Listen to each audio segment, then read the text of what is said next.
berfirman, ku menang saat kau bertindak. Mari kita mengawali ibadah ini dengan membuka hati dan pikiran kita, kita mengundang Tuhan Allah untuk menguasai hati dan pikiran kita. Kita akan pujian Tuhan Allah hadir dari Jumat 17. Jemaat saya ulang bagi diri.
Salam sejahtera dari Allah Bapa kita dan dari Tuhan Yesus Kristus.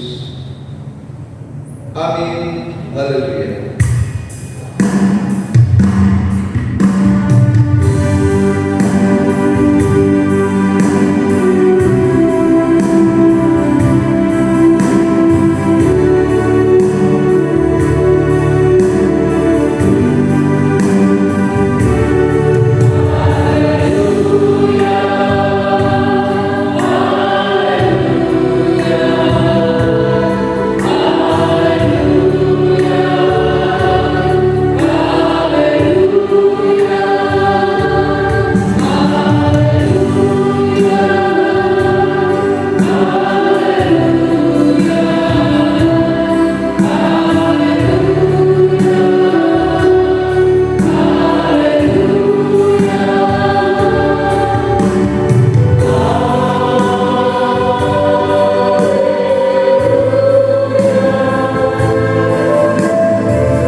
dalam doa pembukaan. Kita berdoa. Terpuji-pujilah Allah Bapa, Putra dan Roh Kudus yang kami sembah di dalam nama Tuhan Yesus Kristus, Juru Selamat kami yang hidup. Tak putus-putusnya kami mengucap syukur kepada-Mu ya Tuhan, oleh karena segala kebaikan-Mu, pemeliharaan dan penyertaan-Mu dalam kehidupan kami setiap hari. Hingga pada saat ini kami diperkenankan untuk datang ke dalam rumah-Mu, untuk menikmati hadirat-Mu, untuk menikmati urapan-Mu yang baru. Biarlah kami boleh pulang membawa sukacita dan berkat yang baru. Kiranya Tuhan Allah Roh Kudus menyucikan dan menguduskan hati dan pikiran kami, memberkati para pelayan dan umat-Mu yang belum hadir juga. Tuhan Kau lawat. Di dalam nama Yesus yang memberkati semua ibadah pada hari ini dimanapun berada, kami berdoa. Amin. Mari kita membuka Mazmur 46. Kita akan baca bersaut-sautan Mazmur 46. Saya akan baca yang panjang. Judulnya Allah Kota Benteng Kita. Untuk pemimpin biduan dari Bani Korah dengan lagu alamat nyanyian, Allah itu bagi kita tempat perlindungan dan kekuatan, sebagai menolong dalam kesesakan sangat terbukti. Silakan.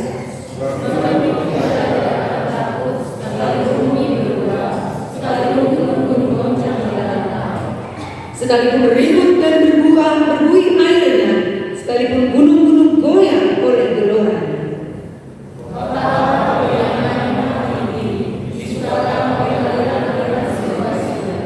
Allah ada di dalamnya, kota itu tidak akan goncang. Allah akan menolongnya menjelang pagi.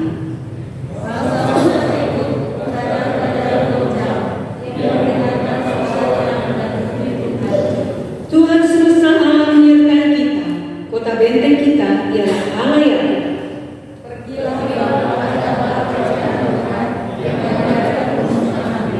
yang menghentikan peperangan sampai ke ujung bumi, yang mematahkan busur panah, menumpulkan tombak, membakar kereta-kereta perang dengan api.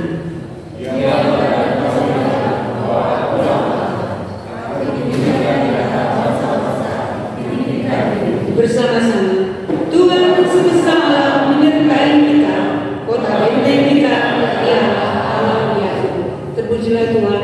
Di dalam Mazmur ini dikatakan gunung-gunung, sekalipun gunung-gunung goyang oleh geloranya, betapa dahsyatnya Tuhan kita, Tuhan Allah semesta alam, dan kita ada di pihaknya, diperkenankan Tuhan.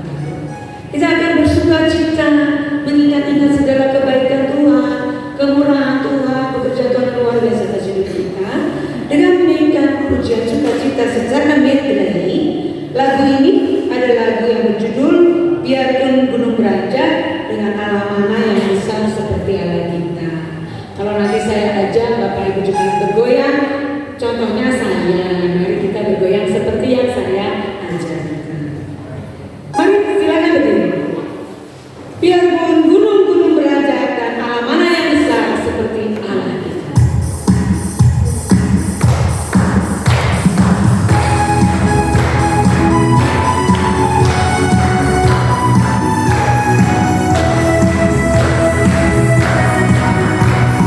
Biarpun gunung beranjak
keluarga Bapak Saat akan menyatakan juga sukacitanya kesaksian pujian yang akan dipersembahkan oleh Bapak Saat, Ibu Selvi dan adik.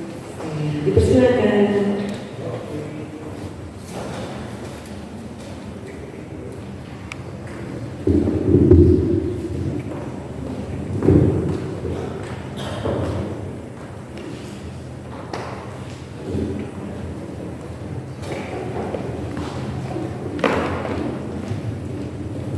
Shalom Bapak Ibu. Ya, puji Tuhan, pagi ini kami ingin menyaksikan kebaikan Tuhan. 6 tahun dalam perlindungan Tuhan untuk keluarga kecil kami. Kalau bukan karena kemurahan Tuhan, kami tidak tahu akan seperti apa, gitu ya. Kalau bukan karena kebaikan Tuhan, kami tidak akan tahu mungkin sekocar kacir apa keluarga kami, begitu. Akan banyak hal yang mungkin akan sulit kami lalui, tapi karena cinta Tuhan, karena berkat Tuhan dan kemurahannya, sampai 6 tahun kami bisa lalui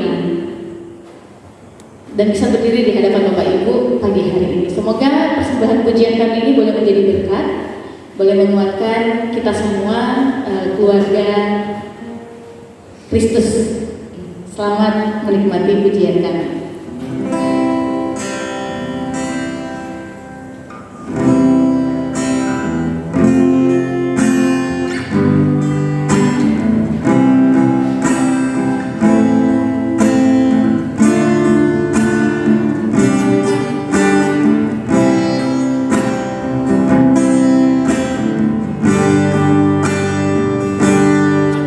Bukan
yang begitu indah, semua karena campur tangan Tuhan apa yang terjadi dalam kehidupan kita. Bapak Ibu yang terkasih, kita akan membuka hukum kasih dari Matius 22 ayat 37 sampai 40. Hukum kasih Matius 22 ayat 37 sampai 40. Jawab Yesus kepadanya, kasihlah Tuhan Allahmu dengan segenap hatimu dan dengan segenap jiwamu dan dengan segenap akal budimu. Itulah hukum yang terutama dan yang pertama. Dan hukum yang kedua yang sama dengan itu ialah kasihlah sesama manusia seperti dirimu sendiri. Pada kedua hukum inilah tergantung seluruh hukum Taurat dan kitab para nabi. Sebagai umat Tuhan, seringkali kita mengalami kegagalan untuk melaksanakan hukum kasih ini, baik pada sesama kita, bahkan orang terdekat kita, suami, istri, anak, bahkan mungkin saya murid, rekan kerja. Memang kita ini manusia berdosa. Oleh sebab itu, selayaknya kita selalu memohon pengampunan dari Tuhan supaya kita kembali disucikan dan diperbaharui. Kita akan menyesali segala dosa dan kesalahan kita dengan mengangkat lagu pelepas darah.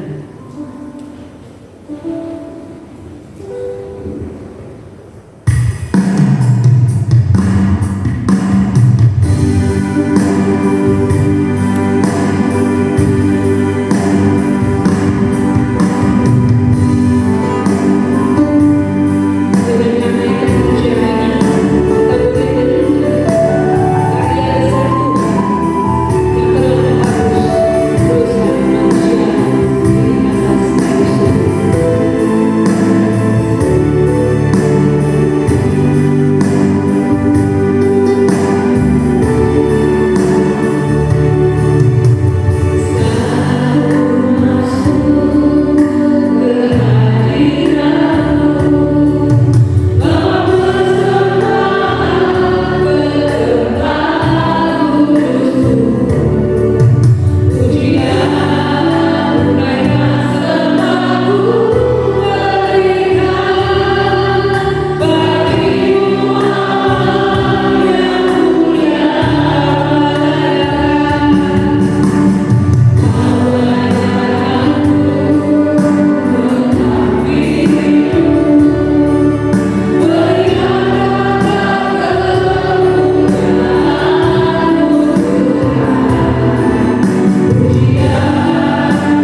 Saya akan mulai terlebih dahulu.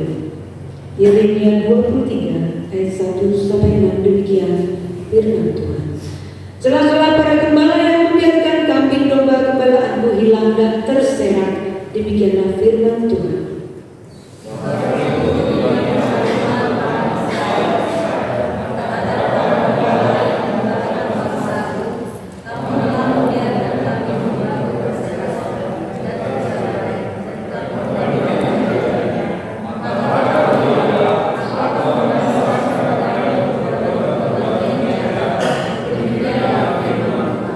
Dan aku sendiri akan mengumpulkan sisa-sisa kambing dombaku dari segala negeri kemana aku mencerai-beraikan mereka, dan aku akan membawa mereka kembali kepada mereka, akan berkembang biak dan bertambah banyak.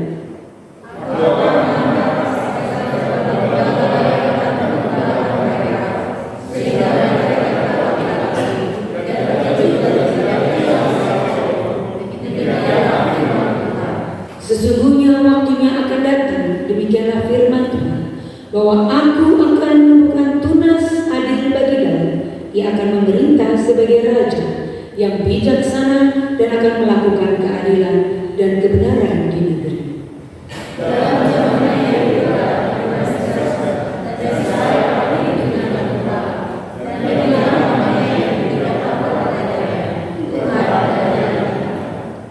Adapun petunjuk hidup baru dari Kolose 1 ayat 15 sampai 20.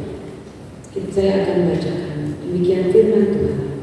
Ia adalah gambar Allah yang tidak kelihatan, yang sungguh lebih utama dari segala yang diciptakan, karena di dalam Dia telah diciptakan segala sesuatu yang ada di sorga dan yang ada di bumi, yang kelihatan dan yang tidak kelihatan, baik singgasana maupun kerajaan, baik pemerintah maupun penguasa. Segala sesuatu diciptakan oleh Dia dan untuk Dia. Ia ada terlebih dahulu dari segala sesuatu, dan segala sesuatu ada di dalam Dia. Ialah kepala tubuh, yaitu jemaat. Ialah yang sulung, yang pertama bangkit dari antara orang mati, sehingga Ia yang lebih utama dalam segala sesuatu. Karena seluruh kepenuhan Allah berkenan diam di dalam Dia bersama-sama, dan oleh Dia Ia memperdamaikan segala sesuatu dengan dirinya, baik yang ada di bumi maupun yang ada di surga, sesudah Ia adakan pendamaian oleh darah salib Kristus. Terpujilah Tuhan di dalam firman-Nya, ya dan amin. Ia adalah firman yang hidup.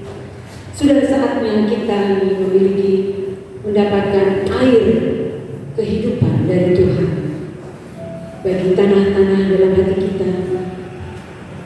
Baiklah kita mempersiapkan hati kita untuk mendengarkan firman Tuhan dengan mengangkat lagu Tangan Kuat yang Memegang.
saatnya bagi kami ya Allah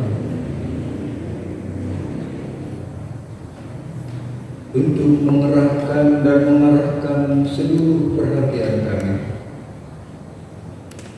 kepada pemberitaan firman. Kosongkan hati dan pikiran kami untuk kemudian Engkau isi penuh-penuh dengan sabda, agar sepulang daripada ini satu saja yang kami cari, kebenaran, dan satu saja yang kami lakukan, kebenaran. Karena itu Bapa, kuasai seluruh hati kami dengan kuasa Roh Allah yang kudus, mampukan akal budi kami untuk menangkap pesan-pesan surga dan menerjemahkan pesan-pesan-Mu dalam kehidupan kami. Amin. Saudara-saudara, kita buka Alkitab kita.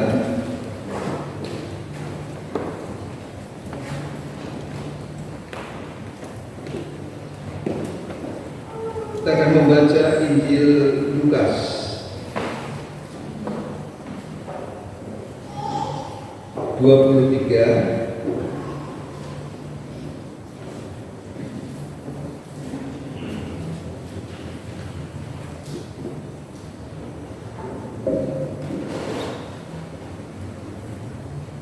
ayat 33 sampai 43. Saya akan membaca dalam Alkitab terjemahan yang baru. Demikian, ketika mereka sampai di tempat yang bernama Tengkorak, mereka menyalibkan Yesus di situ dan juga kedua orang penjahat itu, dan seorang di sebelah kanannya dan yang lain di sebelah kirinya.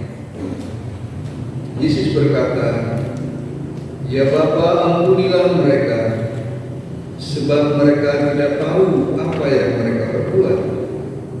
Lalu mereka membuang undi untuk membagi pakaiannya. Umat berdiri di situ dan melihat semuanya, tetapi pemimpin-pemimpin mengejek dia, katanya, "Orang lain dia selamatkan, biarlah sekarang ia menyelamatkan dirinya sendiri, jika ia adalah Mesias, orang yang dipilih Allah." Juga prajurit-prajurit mengolok-olok dia sambil maju dan menawarkan anggur asam kepadanya dan berkata, "Jika engkau raja orang Yahudi, selamatkanlah dirimu." Juga ada tulisan di atas kepalanya, "Inilah raja orang Yahudi." Salah seorang penjahat yang dikantung itu menghujat dia, katanya, "Bukankah engkau Mesias? Selamatkanlah dirimu dan kami." Namun yang lain menegur dia, "Tidakkah engkau takut kepada Allah, sebab engkau menerima hukuman yang sama? Kita memang selayaknya dihukum, sebab kita menerima balasan yang setimpal dengan perbuatan kita. Tapi orang ini tidak berbuat sesuatu yang salah." Lalu dia berkata, "Yesus, ingatlah aku apabila engkau masuk ke dalam kerajaan-Mu." Kata Yesus kepadanya, "Sesungguhnya aku berkata kepadamu, hari ini juga engkau akan ada bersama-sama dengan aku di dalam Firdaus." Demikianlah Injil Tuhan. Berbahagialah kita yang mendengar, yang menyimak, dan yang melakukannya. Haleluya. Amin. Saudara-saudara sekalian, minggu ini gereja mengakhiri lingkaran tahun gerejanya atau kalender terakhir sebelum kita masuk ke Advent. Jadi pada minggu depan seluruh gereja memasuki Advent yang pertama, dan sebelum masuk Advent yang pertama, maka gereja memasuki apa yang disebut Minggu Kristus Raja. Nah, saudara-saudara sekalian, gereja bersama-sama menghayati Kristuslah Raja, yaitu pemilik kekuasaan, pemilik kebesaran, pemilik ketinggian dan kemuliaan yang sejati. Kenapa saudara-saudara sekalian disebut sebagai Raja yang sejati? Ternyata kalau kita bandingkan, kalau di dalam Alkitab, kesejatian kerajaannya itu dinampakkan di dalam karakter dan sifat dalam penggembalaan terhadap domba, di dalam peristiwa waktu yang terjadi dalam sejarah kehidupan manusia. Peran penggembalaan dan kegembalaan yang nampak di dalam kerajaannya kalau dibandingkan dengan apa yang kita baca dalam Yeremia 23 tadi. Di sana ada para penguasa, para pemimpin, baik pemimpin dunia maupun pemimpin rohani. Dikatakan bahwa para pemimpin masyarakat pada waktu itu dalam Yeremia 23 bukan menuntun, tetapi malah dituntun. Bukan jadi pengayom, tetapi malah jadi pengacau. Bukannya jadi teladan, tetapi malah jadi telatan. Jadi tidak menjadi alat pemersatu, tetapi malah menjadi pemersate yang membuat orang saling tusuk menusuk dengan sikap, dengan bahasa tubuh yang menciptakan kesenjangan antara satu dengan yang lain, antara kaum imam, para pemimpin dengan jelata, antara ningrat dengan rakyat. Kejahatan pada waktu itu, kalau kita membaca pada pasal-pasal Yeremia sebelumnya, di sana dikatakan kejahatan malah dilindungi untuk tidak mengatakan dibela, sedang kebenaran dibungkam. Yeremia sang nabi pun dicari titik lemahnya, kekurangan-kekurangannya, bahkan kata-katanya pun di dalam khotbahnya itu dipetani. Orang Jawa kita petani, dikulitin satu-satu. Siapa tahu terpeleset omongannya bisa dilaporkan kepada Baris. Para penguasa dunia tidak lagi menjaga kekudusan Tuhan, tetapi malah bersekongkol dengan kejahatan, bahkan menjadi bagian dari kejahatan itu sendiri. Apalagi kalau melihat duit yang sampai miliaran rupiah, maka mereka tidak lagi mengabdi pada kebenaran, tetapi mengabdi pada yang lain. Nah, ini saudara membedakan kegembalaannya dengan Yesus. Karena Yesus itu Raja yang selalu hadir, terlebih pada kaum lemah. Yesus itu selalu ada bersama mereka yang terpinggirkan dan di pinggiran. Memang dipinggirkan, dimarginalkan, dan berada di pinggiran yang hanya menikmati sisa-sisa sedikit. Sementara kaum para pemimpin itu berpesta pora di tengah-tengahnya. Nah, orang-orang kecil bagi Yesus itu amat sangat penting dan amat sangat dicintainya. Sama seperti ia mengasihi umat Yerusalem, pusat kota, pusat budaya. Jadi saudara-saudara sekalian, pada waktu itu berita dari Kristus banyak diterima oleh masyarakat yang kecil, masyarakat pinggiran, dan itulah sebabnya juga Yesus itu memulai karyanya bukan di Yerusalem, tetapi malah di Galilea, kota yang terkenal kumuh, kecil, desik, tidak terkenal, dan itu sebabnya dia lebih bisa diterima. Dan kalau kita melihat metode penginjilan, saudara-saudara, Kenapa di Indonesia? Saya ingat tahun 81-an ketika saya baru masuk ke Duta Wacana, teman saya dari Papua waktu itu mengatakan di Papua itu nggak ada orang lain selain Kristen. Pada waktu itu dia mengatakan nggak ada masjid di sana, semua Kristen. Nah, kenapa bisa begitu, saudara-saudara? Karena mereka orang-orang yang berada di pinggiran, di pedalaman, lalu menerima orang-orang yang baik, membawa kabar baik, membawa kebaikan, sehingga gampang diterima. Dan itulah sebabnya di pedalaman daerah-daerah pinggiran Indonesia yang luput dari sasaran saudara-saudara kita yang bersemangat di dalam mengobarkan dan ekspansif agamanya, justru malah orang-orang Kristen lah yang dominan. Injil jauh lebih bisa diterima justru di kalangan orang-orang yang secara sosial dan politik dipinggirkan oleh kekuasaan. Dan kalau kita mau menjadikan ini strategi dan sungguh-sungguh mau memberitakan Injil, maka kepada kaum-kaum semacam inilah sebenarnya kesempatan, peluang yang jauh lebih gampang diterima.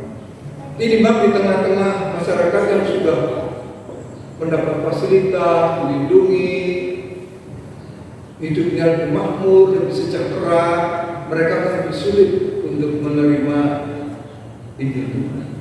Karena hidup mereka sudah nyaman dengan fasilitas dari pemerintah, perlindungan dari pemerintah, pasti macam-macam prioritas dari pemerintah. Nah, saudara-saudara sekalian, itu yang terjadi sehingga Yesus sangat dikenal, dieluk-elukan oleh banyak orang. Dan ini bukan konsep, tetapi bisa dirasakan oleh dunia pada waktu itu. Nah, ahli agama, tokoh-tokoh masyarakat pada zaman Yesus yang disebut ahli Taurat menentang hidup berdampingan dan bersentuhan dengan kelompok masyarakat dengan stigma semacam itu, yang marginal, yang terpinggir, di pedalaman, di daerah-daerah yang paling pinggir dari batas negara itu, pantang mereka itu dekat dengan pemungut cukai, dengan kelompok pengadat dan peminum, apalagi bersentuhan dengan dunia mesum, dugem. Bagi mereka itu maksiat dan harus disekat. Mereka sibuk membuat definisi mana boleh, mana dilarang, mana baik, mana buruk. Yang dibangun adalah tembok pemisah. Akibatnya apa, saudara-saudara? Akibatnya ngetren di masyarakat kau dan aku, kami dan mereka. Ada tembok meskipun tidak kelihatan yang dibangun. Ada tembok pemisah, mendominasi juga denominasi. Ada gereja ini dan gereja itu, aliran ini dan aliran itu, suku ini dan suku itu. Akibatnya apa, saudara-saudara? Prasangka suku, permusuhan bertumbuh, konflik tinggal butuh pemicu. Beda aliran saja sudah menjadi alasan untuk berperang. Bukan hanya beda agama, bukan hanya beda denominasinya, bahkan yang sama pun itu sudah menjadi alasan untuk tawuran. Itu yang terjadi. Nah, Yesus, saudara-saudara, sibuk membangun jembatan. Para pemimpin pada waktu itu membangun tembok yang memisahkan satu sama lain, membuat kotak-kotak pemisah. Yesus membangun jembatan yang menghubungkan satu sama lain. Dia dekat dengan orang-orang berdosa, bahkan dengan kalangan-kalangan yang bermarginal, terpinggirkan, dan hal yang dijauhi oleh para pemimpin, para imam, ahli agama pada waktu itu. Dia mendapat sebutan sahabat orang berdosa. Gak enak sebutannya. Yesus itu sahabat orang berdosa, bukan orang suci, bukan orang baik. Ya, dia mendekatkan kau dan aku. Kalau orang pemimpin kau dan aku, maka di dalam Yesus kau dan aku menjadi kami. Kemudian kami dan mereka menjadi kita. Jadi merangkul semuanya. Tembok-tembok pemisah itu dirobohkan. Jarak itu, kesenjangan itu yang lebar dipersempit. Semua dilebur jadi ekumene, sehingga tidak ada lagi aliran ini dan itu. Tidak ada lagi denominasi ini dan denominasi itu. Semuanya menjadi satu. Oleh karena itu, saudara-saudara, sebenarnya Paul adalah perwujudan dari cita-cita gereja Kristen yang besar di Indonesia. Ketika gereja campur ratusan mungkin ribuan saling berpecah-pecah, maka ada gerakan yang namanya gerakan gereja Kristen yang besar di Indonesia. Dan itu wujudnya, kalau saudara perhatikan, itu ada di Paul. Karena di Paul itu semua aliran bisa masuk. Dan kita tidak membicarakan itu. Jadi kalau kita kemudian sering membicarakan perbedaan, kita lalu bertanya, ini orang ngerti Paul enggak? Kalau membicarakan perbedaan, ini orang menghayati Paul enggak? Di Paul inilah kita tidak lagi bicara tentang perbedaan, tentang denominasi. Aliran apa kamu? Ini dari mana? Kadang-kadang saya suka bingung. Kita ini kok bicaranya lebur, karena sudah disatukan oleh Yesus. Dan kita mengimani bahwa Paul adalah gereja ideal seperti yang diperjuangkan oleh PGI sebenarnya. Gerakan gereja Kristen yang besar di Indonesia. Jadi saudara, Yesus sang Raja itu merangkul yang berbeda. Bahkan diajak makan mereka yang ternista. Dia ada dan hadir di tengah-tengah mereka. Tidak cukup dengan kita mengatakan prihatin ada perbedaan, prihatin ada konflik, atau sibuk dengan kata-kata akan begini atau akan begitu, mari kita begini akan begitu. Tidak. Tetapi dia langsung hadir, dia langsung ada, dia langsung memberkati, bahkan dia rela salah mengerti dan dimengerti salah. Rela, kan susah merasa tidak salah, disalah mengerti dan dimengerti salah, tidak apa-apa. Bayangkan saudara-saudara sekalian, masa itu amat janggal seorang rabi ngetop bergaul dengan bajingan dan dekat dengan wanita yang disebut tidak baik, yang reputasinya sangat dihina, dan tidak akan ada ahli agama dekat-dekat dengan kelompok semacam itu. Tetapi Yesus ada di tengah-tengah mereka. Orang-orang itu mengatakan ini najis, ini haram, itu orang berdosa, itu kafir. Itu yang dikatakan para pemimpin agama, tokoh-tokoh masyarakat pada waktu itu, yang membuat pemisahan satu sama lain. Tetapi Yesus tidak. Dia ada bersama-sama dengan mereka. Meskipun Yesus mendapat kritikan dan kecaman lewat murid-muridnya, orang-orang mengatakan gurumu tuh beda amat, udah kayak guru yang pada umumnya. Ya memang Yesus itu menjadi pembeda. Orang Kristen kan harus menjadi pembeda, harus ada diferensiasinya dari yang umum. Beda bukan oleh karena membedakan, tetapi kualitasnya yang berbeda. Dia tidak ikut arus meskipun di tengah arus. ngeli, ini orang ngeli dalam bahasa Jawa. Kadang-kadang kita hidup di tengah arus korupsi, semua itu korupsi. Dia tegak berdiri, tegak lurus. Ya. Harus buang waktu mainan, dia nggak belajar. Beda. Ya. Yang lain males-malesan kerja, dia rajin. Meskipun kadang-kadang dia jadi masuk rajin itu. Emang rajin nggak rajin mau naik. Nah, saudara-saudara sekalian, Yesus justru oleh karena mereka berdosa itulah dia merangkul. Justru oleh karena mereka dijauhi oleh para pemimpin itulah dia mendekat dan berkata, orang sehat tidak memerlukan dokter, kata Yesus, hanya orang sakit saja. Aku datang bukan untuk memanggil orang yang menganggap dirinya baik, kata Yesus, melainkan orang yang dianggap hina.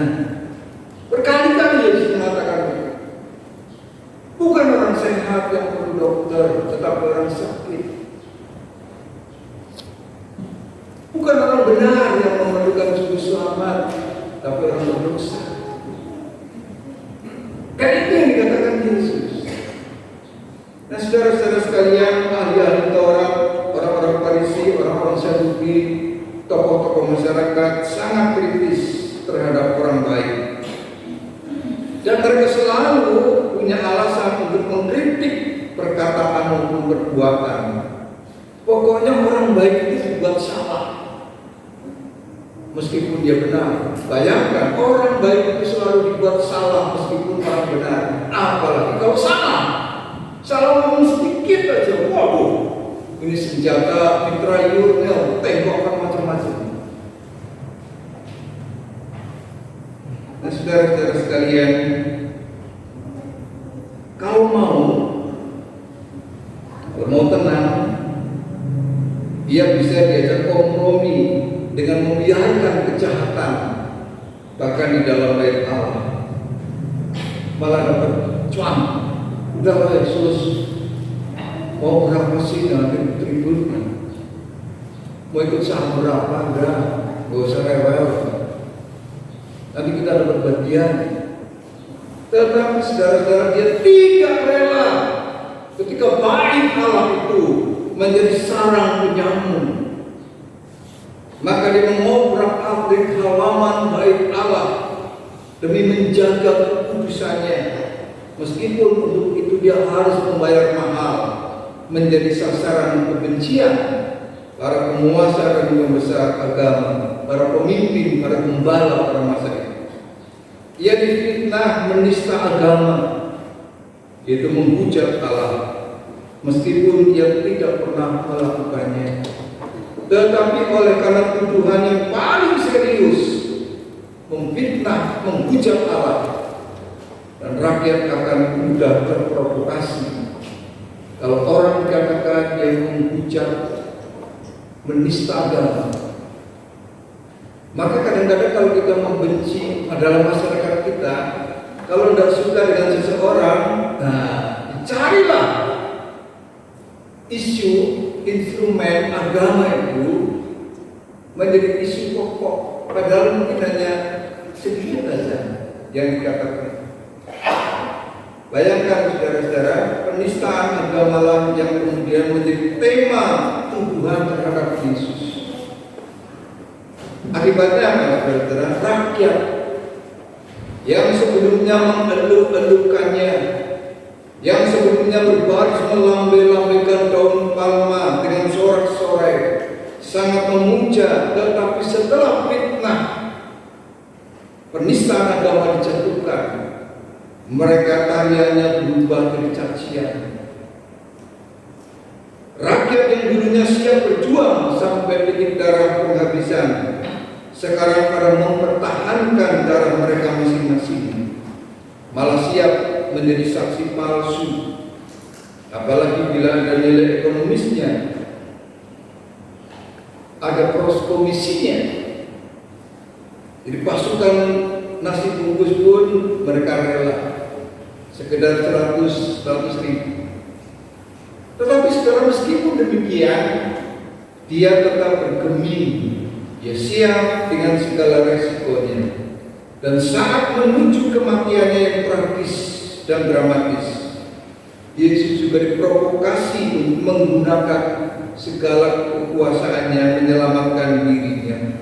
Disalib itu, orang-orang mengatakan, tunjukkan kedigayaanmu, perlihatkan kekuasaanmu, katanya engkau Mesias, katanya engkau hebat, sakti mandraguna. Saudara-saudara sekalian, saya yakin kalau kita memiliki kekuasaan besar, kalau kita memiliki wewenang yang luas, pada saat ada kesempatan, pasti akan kita gunakan kesempatan itu. Apalagi untuk menyelamatkan dirinya dan membangun citra dirinya. Kalau memiliki massa yang bisa digerakkan, pasti akan dikomandoi agar massa itu bergerak.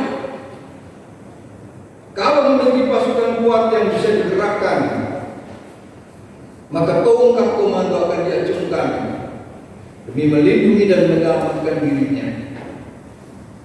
Ini refleks otomatis kecenderungan manusia seperti itu. Dan di mana saja, bukan cuma di dunia sekuler, bukan cuma di dunia politik, bukan cuma di dunia pekerjaan, di gereja pun bukan tidak ada.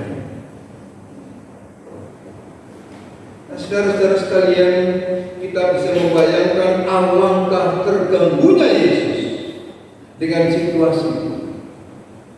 Ketika dipancing, diprovokasi, keluarkan kedidayaanmu, bukankah kau Mesias, orang lain perlu diselamatkan, kenapa kau tidak mau menyelamatkan dirimu sendiri? Dan kau bisa. Dia bukan mampu. Prajurit-prajurit itu waktu menangkap semua terjerembab. Tetapi saudara, apa yang dilakukan? Yesus ternyata memilih tidak menggunakan kekuasaan, kesempatan. Dia menolak menggunakan kekuasaan hanya demi dirinya sendiri. Dia menolak untuk egois, hanya sekedar menyelamatkan citra dirinya. Pada ayat 35 menunjukkan bahwa orang-orang di sekitar saling mengakui bahwa Yesus kalau mau menyelamatkan dirinya bisa. Ketika diprovokasi penjahat, Yesus tetap pada sikap dan pendiriannya untuk fokus pada tugas Sang Bapa secara total dan sempurna. Meskipun dihina dengan tulisan Inri Yesus Nazarenus Rek Yudea, Yesus Raja orang Yahudi, dimahkotai dengan duri secara sarkas, Raja tanpa baju kebesaran, Raja tanpa mahkota kemuliaan, tetapi kehinaan. Tetapi dia tetap setia. Dia tetap berwibawa sebagai orang yang benar. Hanya orang jujur yang bisa melihat itu semua, yang bisa berkata, Yesus, ingatlah aku apabila engkau datang sebagai Raja, kata penjahat yang sebelah. Orang jujur dia. Dia mengatakan kita ini pantas menerima akibat seperti itu. Karena memang kita itu buruk, kita ini busuk, kita ini jahat. Katanya bertemannya yang mengecek. Dan dia lalu memohon Yesus, kalau engkau datang sebagai Raja, ingatlah aku. Saudara, dia tahu dari hati yang dalam bahwa orang ini disalib bukan karena dia salah, dihukum bukan oleh karena penistaan seperti yang dituduhkan oleh para imam dan ahli Taurat. Dia disalibkan, disalahkan bukan karena memakar seperti yang dituduhkan oleh kaum penista sesungguhnya, tetapi karena dia benar, karena dia jujur, dia tidak pernah melakukan seperti yang dituduhkan kepadanya. Dia adalah Raja Surgawi yang sejati. Dia di sana itu karena kita, karena saudara dan saya, seperti yang dikatakan dalam Kolose, dia adalah tunas Daud, raja yang daripadanya akan memerintah selama-lamanya. Amin. Mari kita berdoa.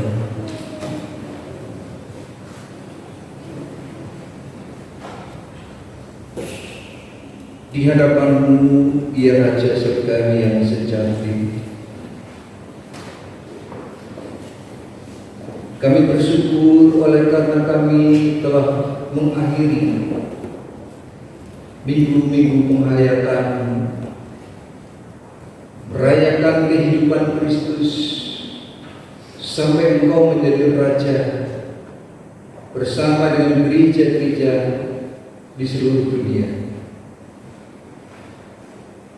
Sebelum besok minggu depan, seluruh gereja-gereja juga mempersiapkan untuk kelahiran Kristus, mengawali perjalanan Minggu Advent. Terima kasih untuk penyertaan-Mu yang begitu indah melewati minggu-minggu yang tidak selamanya mudah kami jalani. Kadang-kadang kami ingin berhenti di tengah jalan, baik karena pemandangan yang indah atau beban kehidupan yang berat, persoalan yang sulit, atau berbagai macam masalah yang membuat kami kadang-kadang berhenti merayakan dan mengikut Tuhan. Tetapi toh pada akhirnya, dengan pimpinan dan rahmat Allah di dalam Kristus Sang Raja, Engkau menghantar gereja-Mu memasuki Minggu Kristus Sang Raja. Terima kasih ya Raja Surgawi untuk pimpinan dan berkat-Mu demi dan untuk kami semua. Amin. Terima kasih Bapak Pendeta Yohanes atas firman Tuhan yang telah disampaikan. Bila Tuhan berkati, kita akan meresponi firman Tuhan yang baru saja kita dengar dengan lagu Indah Kasih-Nya. Biar dengan menaikkan pujian ini kita kembali merenungkan apa saja yang perlu kita dengar.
bersama umat Tuhan sepanjang abad, marilah kita memperhatikan pengakuan iman kita dengan mengucapkan pengakuan iman rasuli yang demikian. Aku percaya kepada Bapa yang Maha Kuasa, Kami Tuhan dan bumi, dan kepada Yesus Kristus, Anaknya yang tunggal Tuhan kita, yang ditanggung daripada Paulus, lahir dari anak Maria, yang menderita di bawah kepemimpinan Pontius Pilatus, disalibkan, mati dan dikuburkan, turun ke dalam kerajaan Allah. Pada hari yang ketiga, bangkit pula dari antara orang mati, naik ke surga, dan di sebelah kanan Allah Bapa yang Maha Kuasa, dan akan datang dari sana untuk menghakimi orang hidup dan yang mati. Aku percaya pada Kudus, gereja yang kudus dan am, persekutuan orang kudus, mengampunan dosa, bangunan daging dan hidup yang kekal. Amin. Dipersilakan duduk. Mari kita berdoa.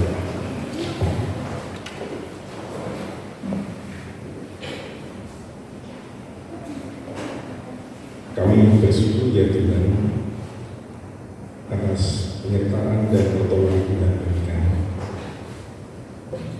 sepanjang waktu yang kami lalui. Terima kasih Tuhan, kami boleh hadir berada di tempat ini untuk bersama memuji dan memuliakan nama Tuhan. Ampuni kami Tuhan dengan segala dosa pelanggaran kami di waktu yang sudah kami lalui, atas ketidakmampuan kami dan kedegilan hati kami. Terima kasih untuk pengampunan dosa yang Tuhan berikan bagi kami melalui karya penerimaan Tuhan Yesus di kayu salib. Terima kasih Tuhan, pada saat ini kami hendak menaikkan sapaan kami Tuhan kepada-Mu Tuhan, bagi bangsa dan negara kami Tuhan, dengan berbagai permasalahan yang terjadi, baik ekonomi, politik, keamanan, dan berbagai hal yang terjadi atas bangsa kami Tuhan. Apa kiranya Tuhan berkenan menolong bangsa kami, agar bangsa kami menjadi bangsa yang baik seperti yang kami cita-citakan Tuhan, berkeadilan dan berkemakmuran bagi seluruh rakyat Indonesia. Terima kasih Tuhan untuk pertolongan Tuhan bagi bangsa kami. Kami juga berdoa Tuhan bagi saudara Kamaris, di mana kami boleh bekerja di tempat ini Tuhan, kami boleh mendapatkan rezeki yang dari Tuhan melalui perusahaan ini. Bapak, kami berdoa bagi perusahaan ini Tuhan, kiranya Bapak memberikan kebaikan bagi perusahaan ini dengan berbagai hal yang diusahakan dan yang diupayakan oleh setiap kami yang ada di tempat ini Tuhan. Bagi pemilik perusahaan ini Tuhan, Bapak Pengawas sudah mengikuti dan mengelola perusahaan ini. Tuhan memberkati, Tuhan memberikan kekuatan dan kebaikan bagi mereka. Setiap anak Tuhan dan mereka yang mengambil bagian dalam pekerjaan di perusahaan ini, baik yang ada di manajemen atau level yang lain Tuhan. Kiranya juga Tuhan memberkati dan Tuhan memampukan agar apa yang kami lakukan dalam kerjakan untuk perusahaan ini membuahkan hasil seperti yang kami cita-citakan Tuhan. Terima kasih Tuhan. Kami juga berdoa untuk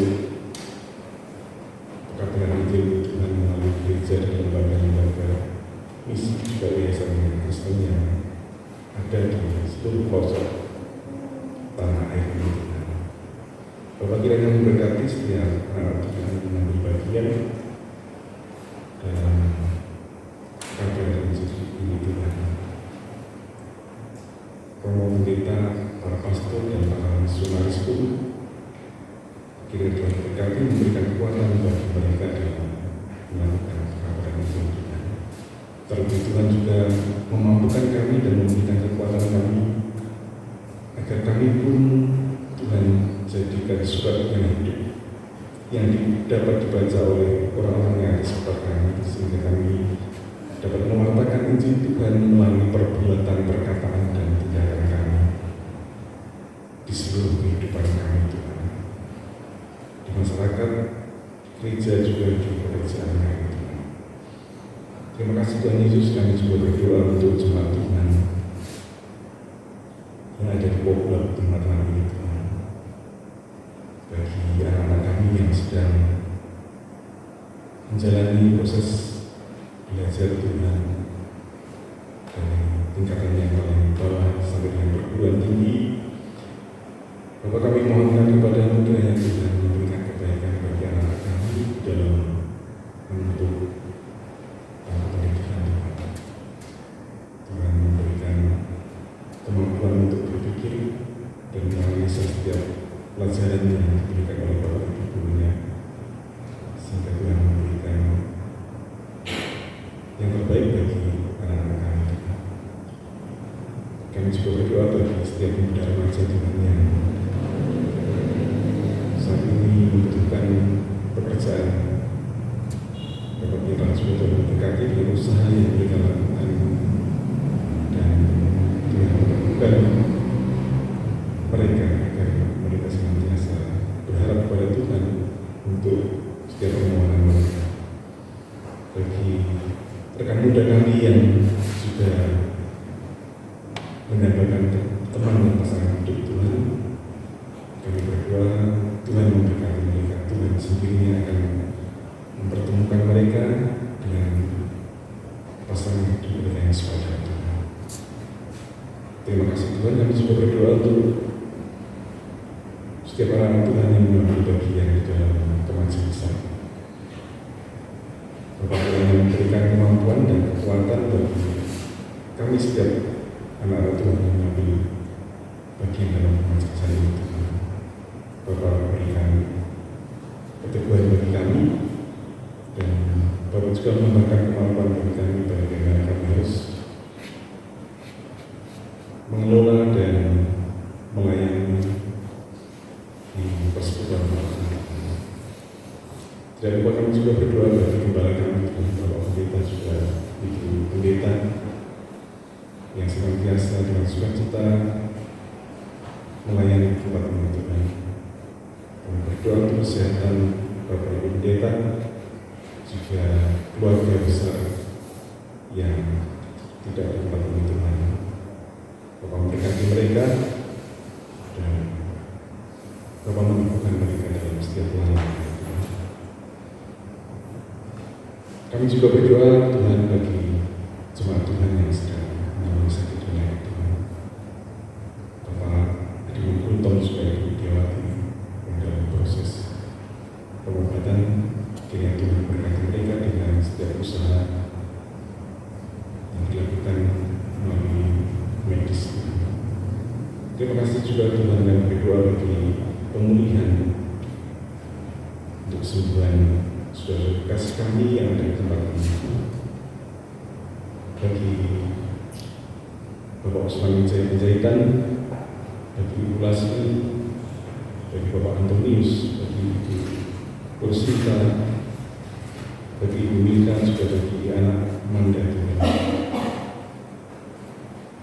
Kami bersyukur untuk pemeliharaan Tuhan bagi kekasih-kekasih kami Tuhan.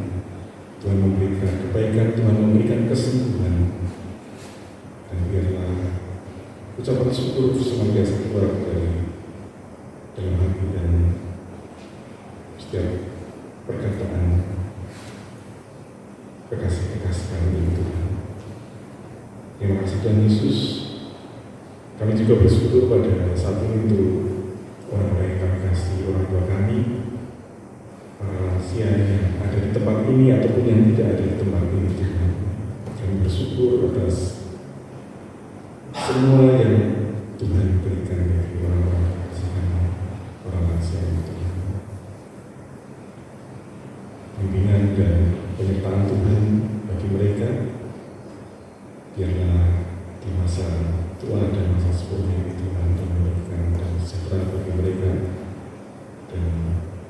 semakin mendekatkan mereka kepada Tuhan.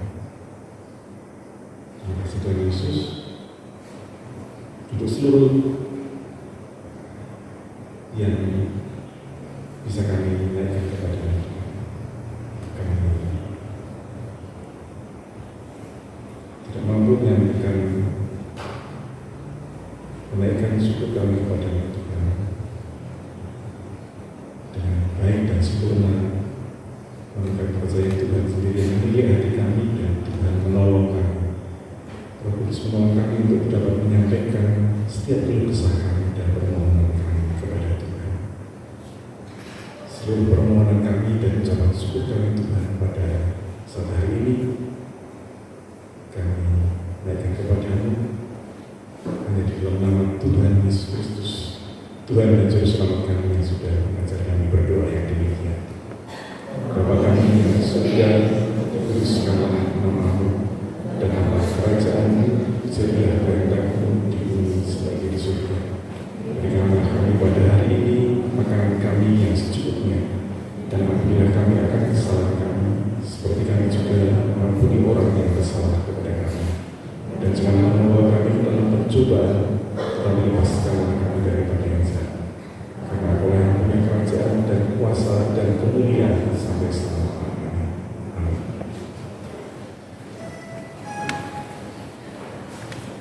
Terima kasih Pak Ibu. Sebagai umat yang telah diberkati Tuhan, sudah selayaknya kita mewujudkan ungkapan syukur di dalam persembahan. Adapun persembahan kita akan didasari dari firman Tuhan Matius 5 ayat 23 sampai 24. Demikian firman Tuhan. Sebab itu jika engkau mempersembahkan persembahanmu di atas mezbah dan engkau teringat akan sesuatu yang ada dalam hati saudaramu terhadap engkau, tinggalkanlah persembahanmu di depan mezbah itu dan pergilah berdamai dahulu dengan saudara, lalu kembali untuk mempersembahkan persembahanmu. Persembahan kita akan diiringi dengan lagu Di Sini Aku Membawa Tuhan dari PKJ 147.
Mari kita berdoa.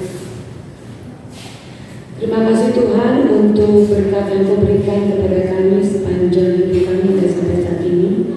Tuhan tidak pernah meninggalkan kami dan Tuhan selalu menjaga dan merawat kami. Terpuji-pujilah Tuhan, Engkau Allah yang disembah. Kalau Engkau Allah yang mendapat persembahan dari umat yang hidup, biar dipakai untuk memperluas kerajaan di sini dengan takut akan Tuhan. Dalam nama Yesus kami berdoa. Amin.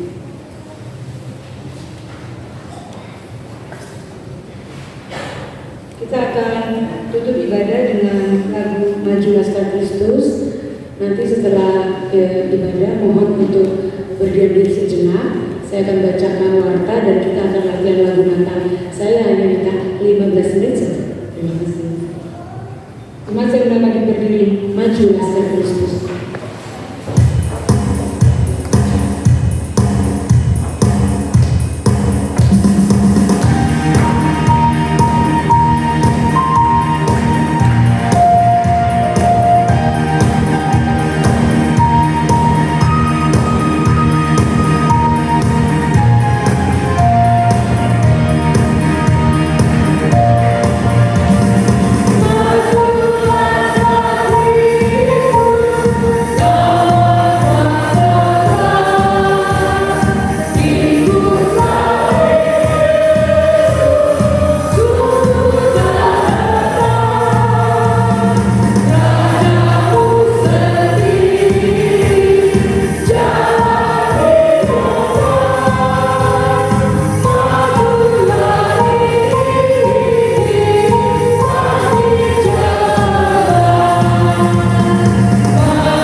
Marilah kita pulang dengan kepala tegak sebagai anak-anak Sang Raja Surgawi. Kita bawa berita kerajaan Kristus dalam dunia kita masing-masing dan terimalah berkat-Nya. Tuhan memberkati dan melindungi saudara. Tuhan menyinari saudara dengan wajah-Nya dan memberi saudara kasih karunia. Tuhan mengarahkan wajah-Nya kepada saudara dan memberi saudara damai sejahtera sekarang sampai selamanya. Di dalam nama Bapa, Putra, dan Roh Kudus. Amin.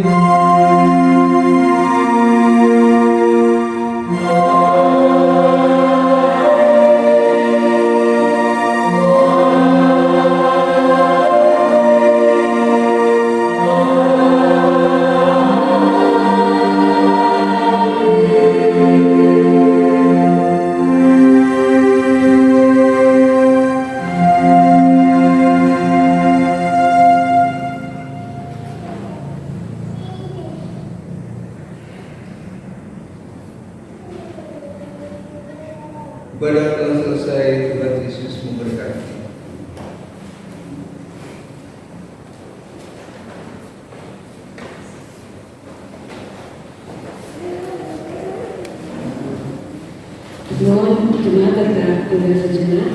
Saya akan mengucapkan warta Jemaat. Adapun warta Jemaat, terima kasih untuk kehadiran Bapak sekalian di dalam ibadah pada hari ini. Juga untuk yang mungkin baru pertama kali hadir, selamat datang dan berkenan. Tuhan Yesus memberkati. Untuk persembahan minggu depan ada 2 kali untuk kas gereja dan perpuluhan. Mengingatkan kembali bahwa perayaan Natal KUGPM itu Kamis 18 Desember pukul 18 jam 6 sore. Kemudian info berikut adalah dari surat masuk permohonan pelaksanaan aksi Bazar Natal Kausil pada Minggu 30 November. Jemaat Kausil akan melakukan kunjungan gerejawi aksi Natal pagi hari, berarti siap-siap Bapak Ibu bawa cuan. Lalu undangan perayaan Natal, Jemaat dan Majelis KUGPM diundang untuk datang ke Kausil Sabtu 13 Desember. Silakan bergabung. Selamat ulang tahun bagi yang ulang tahun minggu ini, Tuhan Yesus berkati. Kemudian jadwal sepekan Bapak Ibu bisa lihat di warta Jemaat. Untuk hari Kamis akan dilanjutkan pelatihan pujian setelah ibadah. Untuk jadwal pelayan hari Minggu depan dan sekolah minggu silakan dilihat.